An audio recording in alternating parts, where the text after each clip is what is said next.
also have, okay, this is a little bit of the drama that I was talking about. Okay. Now we had knife schools running around everywhere saying I stole all his shit. I stole that shit. I stole that shit. That's what he's saying. But I didn't steal any of his shit. We had a conversation a long time ago, and he told me a little bit about his comic book, and I thought it was a great idea. I said, "Go ahead and do the comic book. It's a parody on Vito or whatever like that." And it had nothing to do with the Super Killers comic book. And so, when we launched this Super Killers comic book, he just kind of went wild, spazzed out at me in my DMs, calling me all kinds of names and all kinds of crazy names. You know what I'm saying? And I didn't like that at all. And I said, hey, I don't appreciate that. I've been nothing but kind to you. And then he went on to proceed to do more and more and more of that. Well, anyway, I wasn't going to say nothing because who the hell cares, right? Internet nerd fights. Nobody cares about that kind of shit. But lo and behold, he goes ahead, starts posting it, making it public, saying I stole, his tagline, never meet your heroes or some shit like that. And let me just pull this up real quick. We have the boys. They did it. Never meet your heroes. So I don't know what he's talking about. That was a global concept that's been around forever, for a long time, maybe since the 70s. I saw somebody put that out there.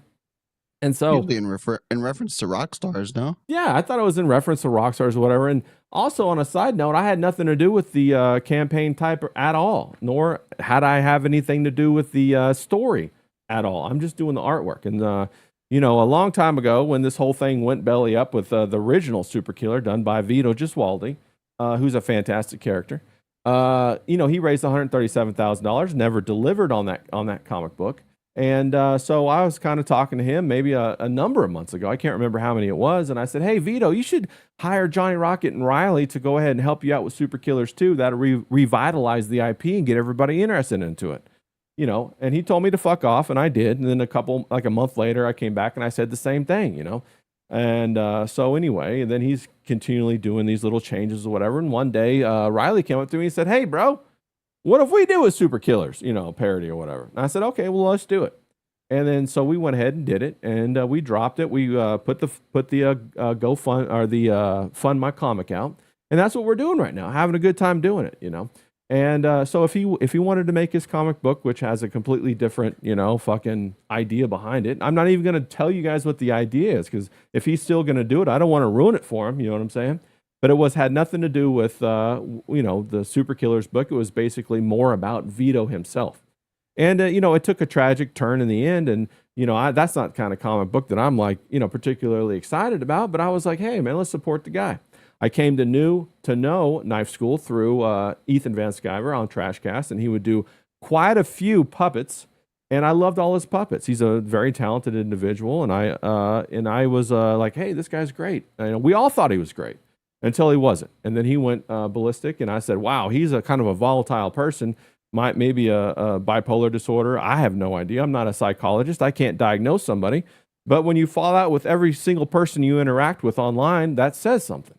And so he fell out with everybody, and I was like, holy shit, let me just kind of back away from this guy softly so that I don't get, shrapnel or take a couple strays. Well, I thought we were all clear of it because I hadn't heard from him in forever. And then all of a sudden, we dropped this campaign. It wasn't even on my mind. And here he runs right into my DMs again and unloads at me, calling me a fucking snake bastard and all this kind of stuff. And I was like, man, if you want to come on and talk about it, let's hash this out. Let's talk about it on stream or whatever. And of course, he didn't want to do that. He just went ahead and blocked me. So I was like, oh, okay, that's fine. He's going to block me. I thought that was the end of it. I wasn't going to say nothing. But then he goes ahead and starts posting stuff today and yesterday and whatnot, calling me whatever under the sun. And when it comes to integrity, you got to stand a little bit and say, hey, that's not right. I got to let the people know that, hey, I didn't besmirch his IP. I didn't steal from his integrity or compromise my integrity. And I most certainly am not trying to curry the favor of Ethan Van Sciver.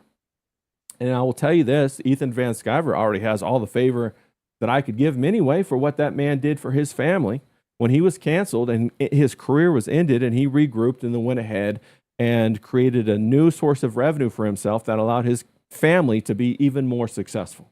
So he already has my admiration just from being a man that went out and took care of his business and took care of his family, generated the finances in order to keep the lifestyle that his family has become endeared to. That's their lifestyle. They got to keep that up. So from my eyes, he's already done a tremendous service, and he already has my endearment, bro. So I'm not trying to get pats or whatever from Ethan. And if Ethan wants to give me a couple of kudos or whatever, I appreciate it. But I give it in respect, and I give it in reciprocation to him because I appreciate what he's done, and I appreciate the model that he's set for people that want to create comic books independently. And so that's kind of all I have to say about that.